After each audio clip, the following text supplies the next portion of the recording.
ำลาห้องแถวบ่มีเจ้าแล้วห้องแถวห้องนี้เลยเศร้าเฮาสองเคยอยู่สัญญาจะสู้ด้วยกันสองเฮาเขียนใส่ฟ้าว่าคอยหักเจ้าสวรรค์ห้องเศร้าที่เฮาเอิ้นกันอยู่มาบ่นานอาการเดิมเปลี่ยนเมื่อมีสายมาแวะเวียนผัวพันเจ้าอยู่บ่อนเหตุงานกลายเป็นคนใหม่คำเบ้าคำจาก็บ่อ่อนบานนับจากเจ้ามีอาการอยู่มาบ่นานเจ้าก็หายไปหัวใจของอายเหมือนมีไฟเผากลับมาห้องเศร้า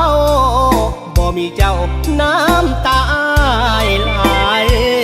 เดี๋ยวเห็นหนังสือที่เจ้าเขียนใส่ฟ้ายามใดคิดฮอดจนแทบขาดใจเจ้าไปอยู่ไสเด้คือบ่มาเก็บเอาเสื้อผ้าอำลาเวียงจันทน์ขึ้นรถโดยสารหอบความสับกลับคืนบ้านนาขอโทษเด้อแม่ลูกพ่ายแพ้ให้เขาแล้วนาเอาน้ำห้วยล้างขาบน้ำตาสิเอาน้ำนาล้างใจให้ลืม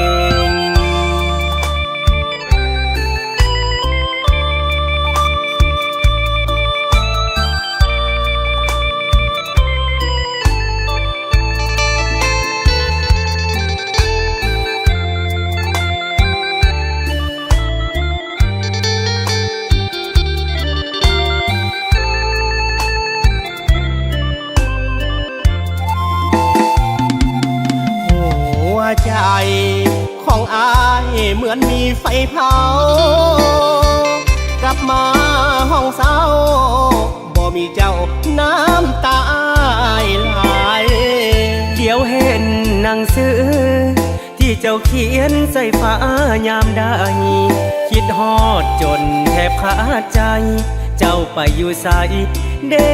คือบ่มาเอาเสื้อผ้าอำลาเวียงจันทน์ขึ้นรถโดยสา